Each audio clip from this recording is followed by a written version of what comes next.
Hi, AfterBuzzers. You're watching the AfterBuzz After Show for The Americans, so stay tuned.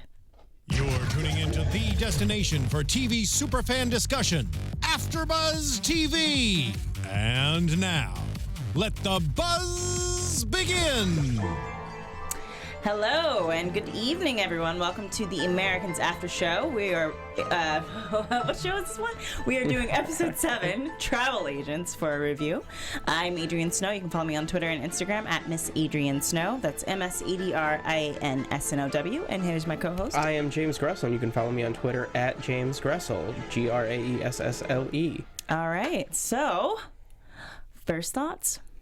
Not the episode I was expecting, but a very good episode nonetheless. It was. I definitely thought that Martha was going to get caught by Stan or something, or get taken in. I don't know. I felt that was kind of implied with the teaser from last episode, just that more stuff was going to happen. So Sure. It was a little bit more of a mellow episode. Martha actually kind of got on my nerves for like a split second. Yeah? How so? Well, just because she was so, I guess, suspect of everyone that wasn't Clark. And I understand that. I understand the need to be resolute and like, well, I don't know if I can trust you and I don't know what you're about. But obviously, you've known for quite some time, for at least a year, that you're working with somebody who works outside of the system of the U.S. government. Right.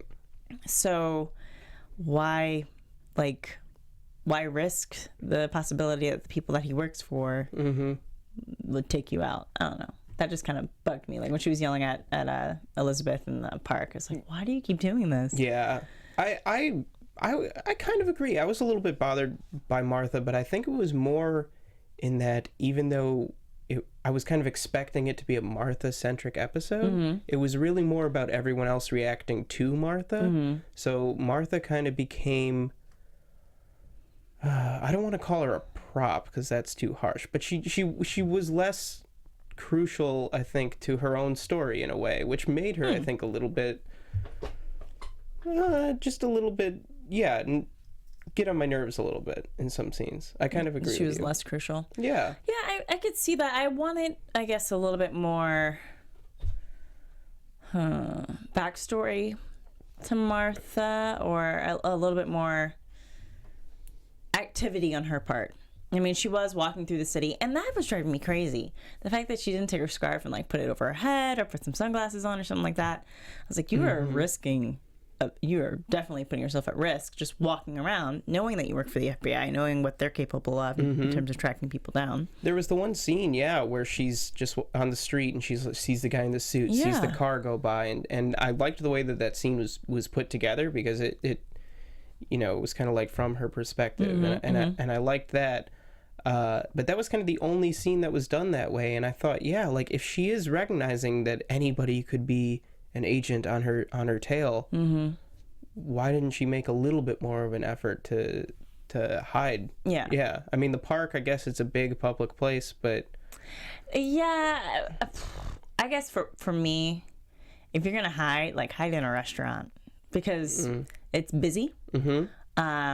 People are less inclined to make a scene. Sure.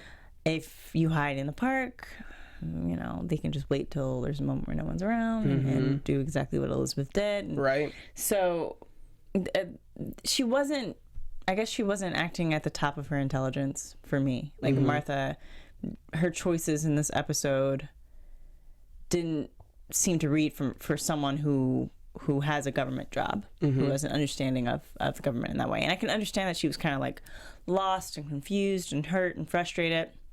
And I definitely felt for her when she was calling her parents. And I was a little confused as to like how they were able to, I guess they'd already had her parents' phone tapped. Yeah, I think that was, well, we see in the vault they've set up this kind of situation room. And so I guess that was the implication that like, oh, go tap her phone, watch her house, do all this. So we see the FBI kind of deployed in full force, which I really enjoyed, especially Stan kind of being... Like we kind of mentioned last week, like Stan being in action, I don't want to jump on that quite yet, sure, because I do want to definitely want to talk about Stan and Gat and Adderholt, but just to kind of start off with because Martha was kind of inactive and mainly playing into other people's, and later plays into other people's storylines. Yeah. I kind of want to just touch on, like, just seeing her not knowing, like, what the next step would be, and contemplating death and saying goodbye to her parents, and contemplating, you know, the possibility that, well, not contemplating, but knowing that she's never going to be able to go back to her life, that she probably won't ever be able to see her parents again. It was nice to see that side of her, but it was also kind of, I wish she had just been, and maybe I've always wished this for Martha, but that she'd just been a little bit more resolute. I don't know if that's the right word, but just more like established, of like, well, of course I'm nervous and I'm uncomfortable, but she was making a lot of decisions that were careless and dangerous. And I think that her. I don't think that the episode really spent enough time with her to kind of justify any of those decisions or see where she was coming from. I mean, we did get the scene where she calls her parents, and I liked that scene a lot. I thought that she played it very well, and it was a very emotional scene.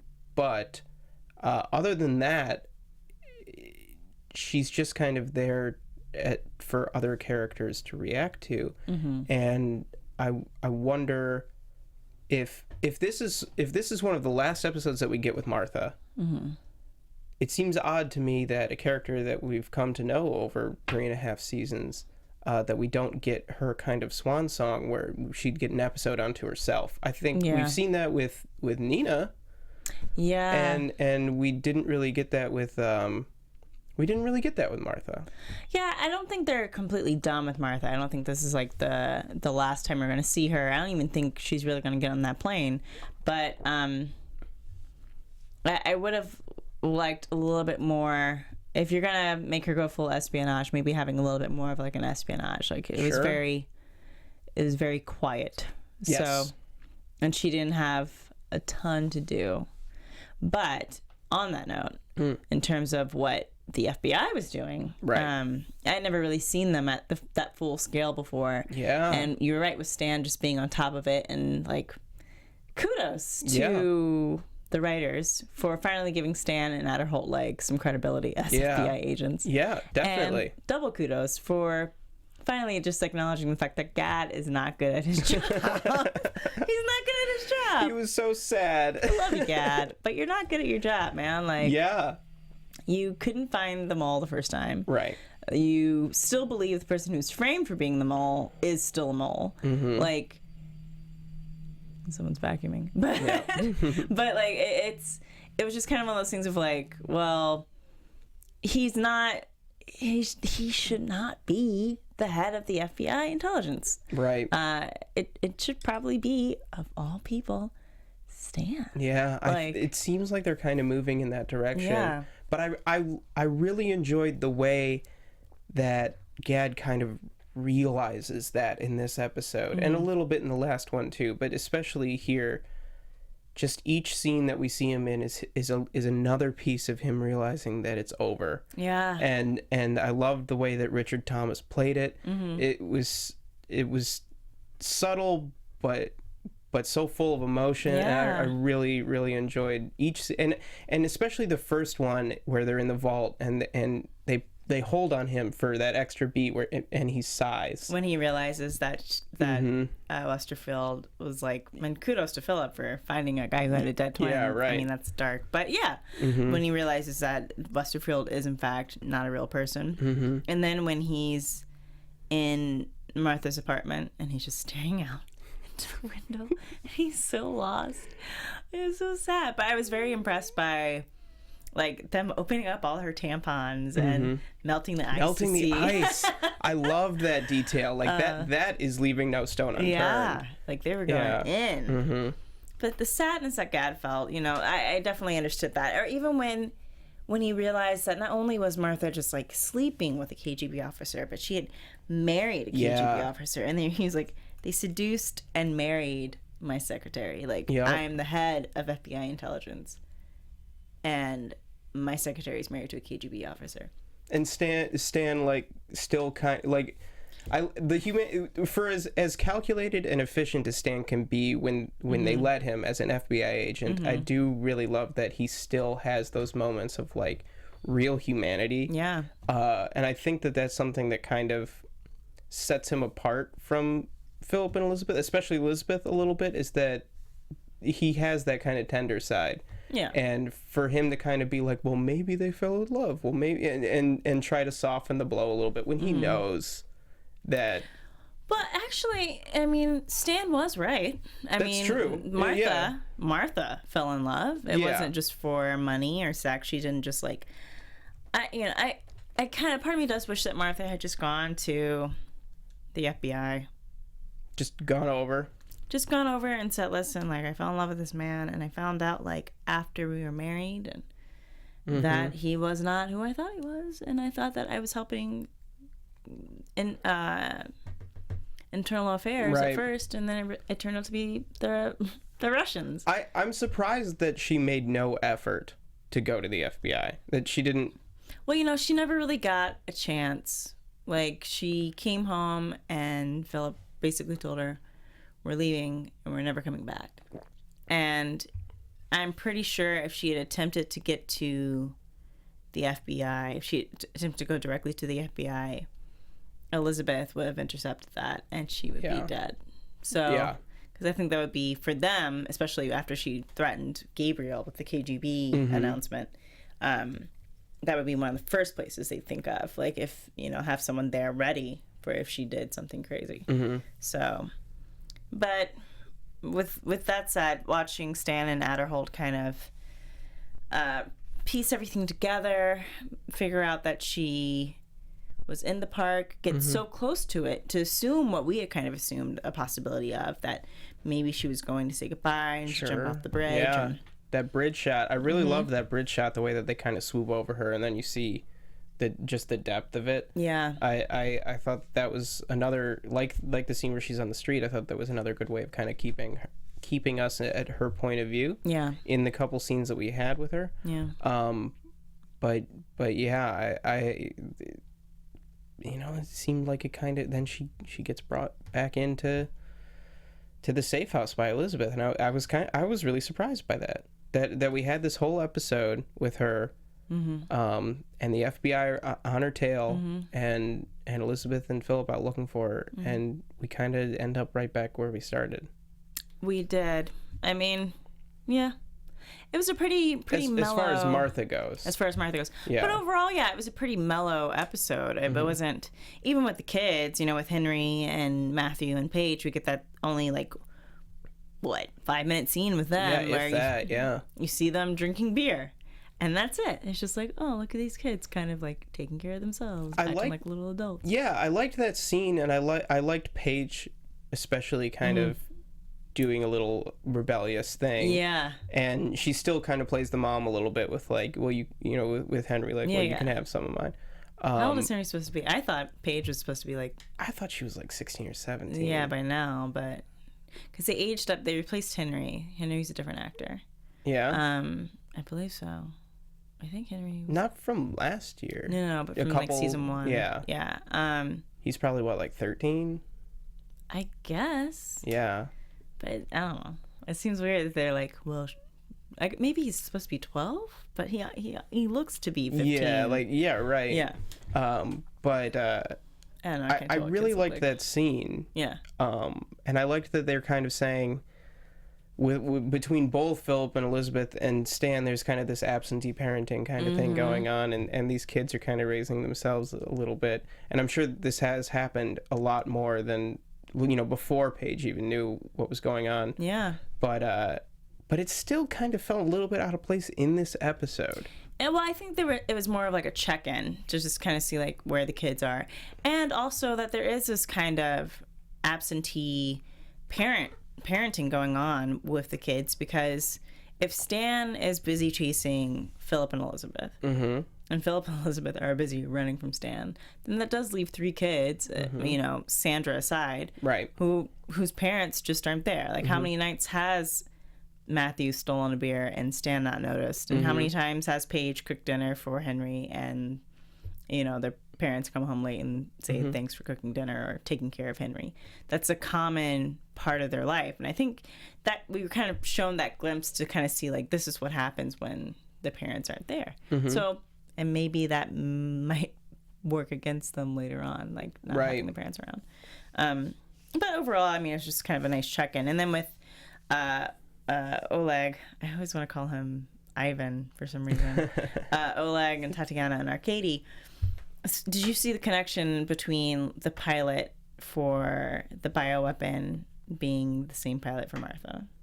When she had the folder and she kind of tried to hide the folder from Oleg, I was like, oh, she's not on the same operation. Yeah. The first scene, which opened the episode, which I thought was a weird choice to open the episode, where they're like plotting it out and they're like on the same team. But then after that, she's not really caring about Martha.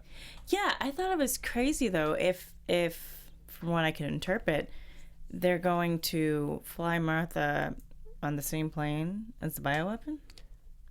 If we're speculating, I think they're going to use Martha to transport it. No. Yeah. And then that kind of kills two birds with one no pun intended. You think for the so? KGB. I mean, yeah, if I were Tatiana and I had no connection to this person and needed to get a deadly pathogen out of the country and take care of a potential leak in our operation, I guess that makes sense because you have to handle it with extreme caution. And it's easier to do that with a person than like send a dead rat. Right, because after a certain point, once they get Martha out of the United States, then she's just a person traveling, and I think that things would get easy from when they were platting out the. Yeah. But if you're transporting a frozen rat in a jar, that's always going to be conspicuous. So I think that it's going to be easier for them to move Martha than move the rat. What if they already put it in there with the ice? No. Maybe. What did she eat? She ate something. Anything. Well, no, she didn't eat anything this episode. She had not this episode, but like, oh no, because she ran away before Philip came back. So yeah, so she wouldn't have refused to eat anything without Philip there. Right, right. But I don't know. There's just that shot of like when Philip opened the freezer and the rat was in there, and there's no reason for the rat to be there. There's no reason for the rat to be where Martha's staying. So, oh my God, that sucks. Yeah, that does. That sucks a lot. Oh, poor Martha. I wrote that earlier. Seriously. But just to kind of jump into, dang it, that sucks. Anyways, to jump into to Philip and Elizabeth, we get to see Elizabeth be a little vulnerable this episode. Yeah, she had a little sadness for the relationship that Philip had with Martha, and that was actually kind of nice to see. Yeah, definitely. I always enjoy when Elizabeth shows some vulnerability. Yeah. I think it's part of what makes that character so fantastic is just those small moments where she lets the guard down, and this is such a great way to kind of do that with her because, especially that scene towards the end of the episode when she asks Philip if he would leave with her. Yeah. Because like she's this whole time, this last episode and this episode, she's just been watching Philip chase a woman that he's clearly in love with. Well, that was kind of the assumption. Yeah. That was the assumption I felt as well, except for that one moment when Martha has sex with Philip, like kind of similar to how he had sex with Elizabeth. And like the look on his face where it's just kind of like, okay, let's do this. That kind of made me feel like he was more concerned for her as an asset, that he didn't want her to die like his past assets have died. But just like even when she was on the phone and she told him, Martha's going to be okay, and then she turned away for a minute and just kind of like looked, you could just tell like it frustrated her to have to like comfort him. But that, she loves this man so much, though I don't think I've ever heard her say it. No. She loves him so much that she was like, I would be okay if you wanted to, like, if the kids were old and you wanted to run back and be with this woman, I would understand that. And then on Philip's part, he has been way too open with Martha. Yeah. And kind of like signing her death certificate by I agree. telling, not only showing his face, but also telling her his American name and then his Russian name. It's like, oh my God. I know. I wrote down, I was like, Philip, you gotta stop. I read, no, Philip, now she must stop. Yeah. Because she's gonna have to that was the final nail in the coffin. Yeah. Because if anybody else in Directorate S finds out that she knows his cover name and his real name, she's done. Yeah, which I think she is anyways. But nonetheless, I think that if she is a goner, news of that is going to eventually reach Philip, and he'll blame himself. Yeah, you know, and it's just another person that he's killed, and I think I think that it will probably be a stronger choice for the show overall. The fact that this one woman he worked so hard to save, like, he eventually could not save. But I do like the way that they're bringing that into Philip and Elizabeth's relationship, though, and in kind of making Philip really confront what his feelings are for Martha, because he has them. There's something. Yeah. But how is that different from his feelings for Elizabeth? Yeah. I think it's more like a pet you love. Yeah. You know, or like a sister you love. Maybe not that much. But like a pet. Like he cares for her and he wants her to be safe, but yes. The look he gives Elizabeth when she's like, it's okay if you want to go be with her, I would understand. And just that kind of like, it's not like that at all. It was just so quick. And just stopping her and being like, I love you. There, you know, because I will admit for myself, I was doubting, like, well, maybe Philip doesn't love Elizabeth as much as he used to.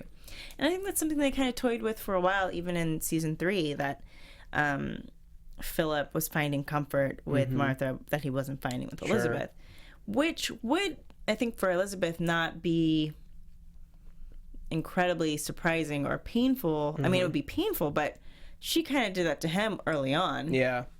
With, oh my gosh. Yeah, I can't. Black Panther man. I can't remember his name right now. Gregory, yes. Yeah.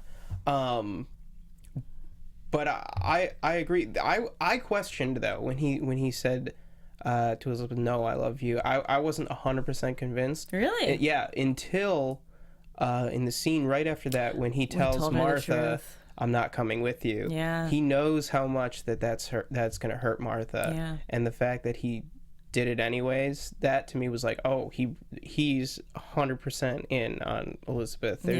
He does not love Martha that way, or he would lie to her just to protect her feelings. Just to protect her. But which sucks. I mean, I guess if you love someone, lie to them, but well, please don't do that. If you're in that position where you're, a spy asset and you're trying to get out of the country, I suppose. I mean, I thought that Philip has been nothing but honest to Martha, which I've always appreciated, and I think that's a sign of like his love and affection for her. But I don't think he has any passion for her.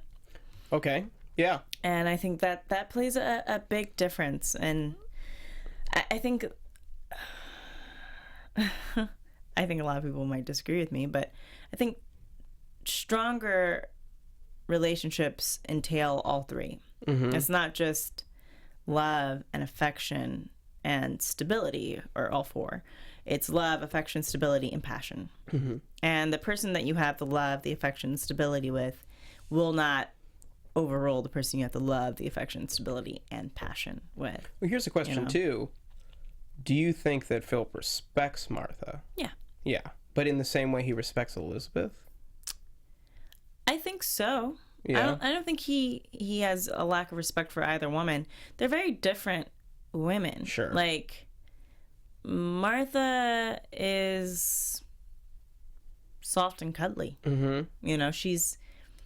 She wants to do the Kama Sutra because it's fun and it connects them.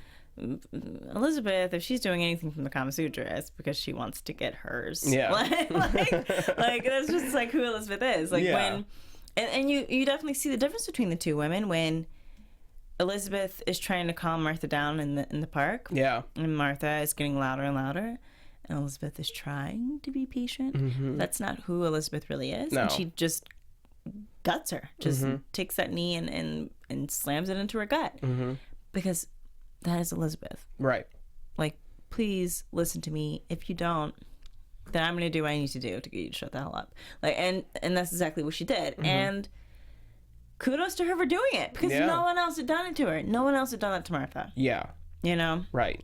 I can't believe that it took 2 episodes really to get to that point. You know, and if the worst that happened to Martha through this whole ordeal is she gets 1 bruise, then she should consider herself very lucky. And that's essentially what Elizabeth whispered into her ear, like, right, yeah, this could be worse, like, but if you come with me, you will live. She pulled some straight up Terminator crap. Like, come with me if you want to live.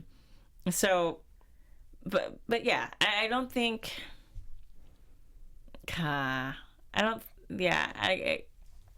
thinking about it now, I don't think there's any way that Philip would have chosen Martha over Elizabeth. Just also knowing who Philip is. I mean, there's a reason why Philip is a Russian spy. Yeah. There's a reason why he doesn't flinch if he has to kill some dude on the back of a bus with his bare hands. Yeah. And the woman that he's going to be with is going to be able to do that as well. I mean, this is a couple that took somebody's body, broke it, and shoved it into a suitcase. And they did that together. Right.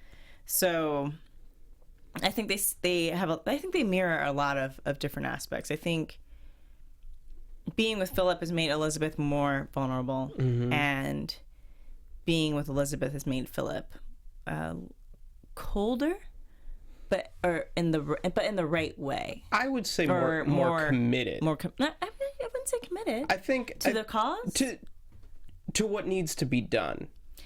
More resolute. Yeah. There we go. Yes. That's the better word. Yeah. Yeah. Because I don't think he's any more committed to the cause than he was first season. I think if there was a way out, if there were a way out for him, Elizabeth, Paige, and Henry, he would take it, and he would take it in a heartbeat, and he'd be gone. I agree. If it were safe and they were certain, he would be gone. Or even if the KGB were like, you know what, we're going to let you go, which they'll probably never do, then he would take it.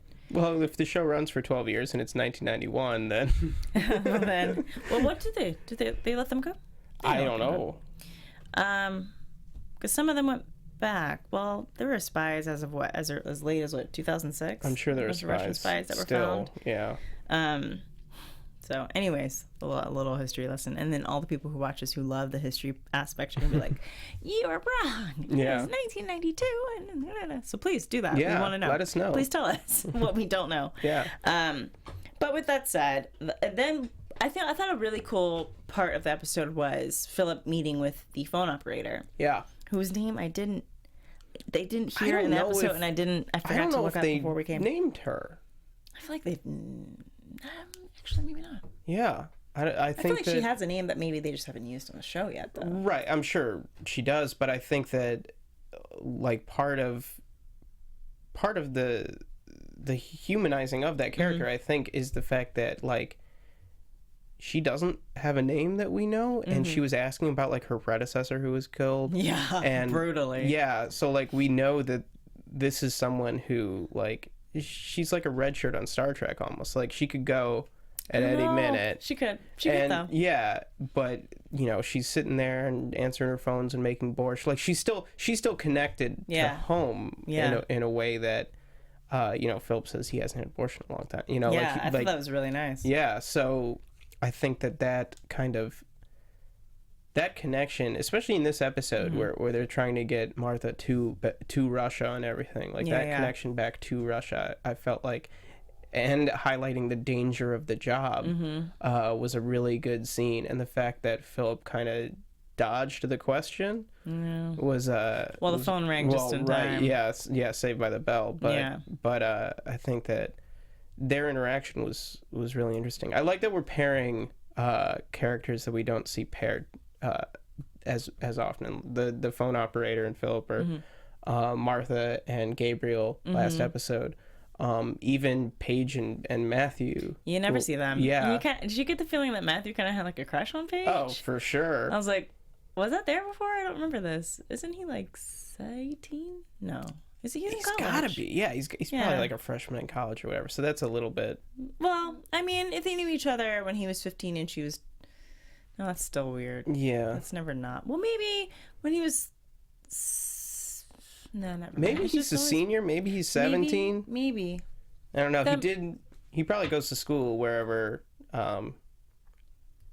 With his mom and her. Yeah. So. In the same city. Right. I mean, I think he might be a senior. Okay. But even still, that's still weird. Right. When you're 22 and 25, that won't be weird. Right. But I thought that was a little cute moment as well. And then even just having Martha and Elizabeth. Be with each other, even though Elizabeth's in a disguise the entire time. I loved when she yells, "Are you sleeping with my husband?" Right. and Elizabeth's pause there, just like, no, she had to think about it. But because the reality is that Martha is sleeping with her husband. Yeah. Like, that's the reality. Yeah. Clark Westerfield does not even exist. The man you were married to. I don't think that's really hit Martha yet. That her entire marriage is a complete fraud because that man does not exist. Your marriage, you're married to a dead man, therefore you are not married at all.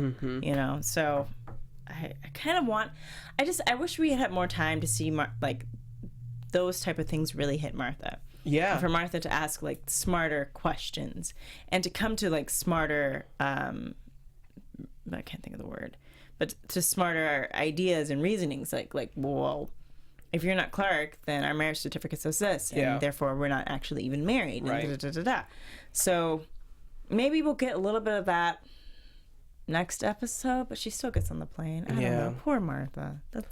We can just do hashtag poor Martha. Yeah. I think that there were a lot of really great moments with the other characters in this episode between Philip and Elizabeth and Gad and Stan and the kids. We got some very good character moments, and I like that an episode that I thought that was going to be action packed was really more character driven. Oh, you liked that? I did. Okay. But I think that there was an opportunity for Martha focus, like a Martha episode. To just do a little bit more with her character. Yeah, I agree with that. And I wonder if all of these character beats that we got from other characters maybe could have waited in favor of like really giving Martha her due. Because we might, she might have 3 minutes of screen time next episode and then be done. We don't know. But still, I mean, we got some good stuff from everybody else. Yeah. And at the end of the day, the way that the Martha stuff informed Philip and Elizabeth's relationship, which is the heart of the show, was great to see that. Yeah. And to reinforce like their love, that he does love her. Yeah. One person that was definitely not even thought of, which I was like, dang, you guys just dropped her, was Nina. Like nobody referenced her. Nope. Nobody talked about her. Nope. Like even with the whole idea of Martha being sent to Russia, they didn't bring anything up for Oleg of like making this arrangement. What happened to the scientist? Is the scientist dead as well? Like, I mean, I don't 100% care. Yeah. But I would kind of like to know, like, well, you had this guy that you held on for so long to him being, like, important, and now is he just not important? Is the stealth operation completely done? Right. I would like a little follow-up on that. There are a couple dangling threads. There's that. And I would really still like to see more from Oleg and Stan dealing with that. There's that stuff, and then there's still the Pastor Tim stuff. Yeah, which they're returning to. It looks like. On that note, do you want to head into predictions? Sure. There we go. Yeah. And now, your AfterBuzz TV. Oh my gosh. All right, you want to start off? Well, kind of like I said earlier, I think first and foremost, we're going to see Martha as carrier for the pathogen. That's crazy. Yeah. Which I think would be really thrilling if they choose to go that way, because it's going to be a betrayal of trust for a lot of people. Philip, maybe Gabriel's in on it, maybe he's not, but this seems to be above his head. I don't know. I don't really think there's probably not much above his head. Yeah. But Oleg certainly doesn't know.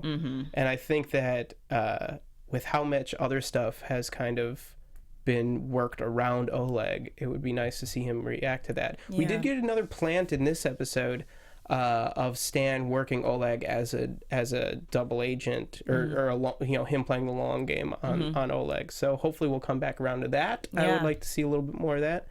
And yeah, like we saw in the teaser, we're gonna get a little bit more Pastor Tim. So Yeah. I really, really want to see more of Elizabeth and Paige. Elizabeth and Paige is so good.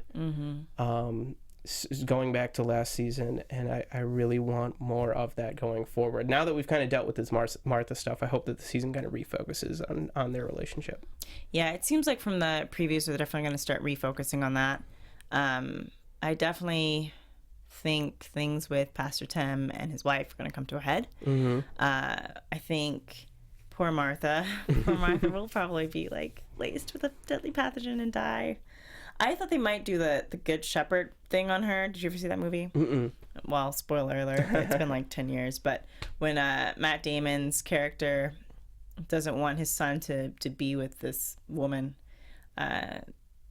she's like flying from Africa to meet him, and they hire the pilot to basically throw her off the plane midair. So I was like, well, maybe that's a possibility too. I mean, I don't trust Tatiana at all. Yeah. So the fact that it's her guy, something's definitely going to go down. Yeah. I want to know who Elizabeth hit up against the head with the wine glass. Yeah. What? That's crazy. And I definitely think, if last season was about Philip having a breakdown, this season is probably going to be, by the end of it, Philip trying to find a way out. So I think that's kind of being set up as well, with just like, if Gabriel betrays Philip, I think it's over. I think he's out. So that'll be fun to see. It would be nice to see how the dominoes kind of fall, and I think that that's one of the things that this show does so well. Yeah, it's like seeing like where it's going to eventually lead to. Well, I think that about wraps it up for this episode of the Americans After Show on AfterBuzz. Thank you guys so much for tuning in. As always, please subscribe, follow, chat, Snapchat, all that stuff, on the YouTube, on the iTunes, on the Snapchat, on the Instagram, on the Twitter, on the Facebook, maybe. There's probably one that's going to come out tomorrow we don't know about. Yeah, exactly. Whatever. You can follow me on Instagram and Twitter at Miss Adrian Snow. And you can follow me on Twitter at James Graessle, and Practical Folks on YouTube. All right, so thank you so much for tuning in, and we will see you next Wednesday. From executive producers Maria Menounos, Kevin Undergaro, Phil Svitek, and the entire AfterBuzz TV staff, we would like to thank you for listening to the AfterBuzz TV network. To watch or listen to other after shows and post comments or questions, be sure to visit AfterBuzzTV.com. I'm Sir Richard Wentworth, and this has been a presentation of AfterBuzz TV. Buzz you later. The views expressed herein are those of the hosts only and do not necessarily reflect the views of AfterBuzz TV or its owners or principals.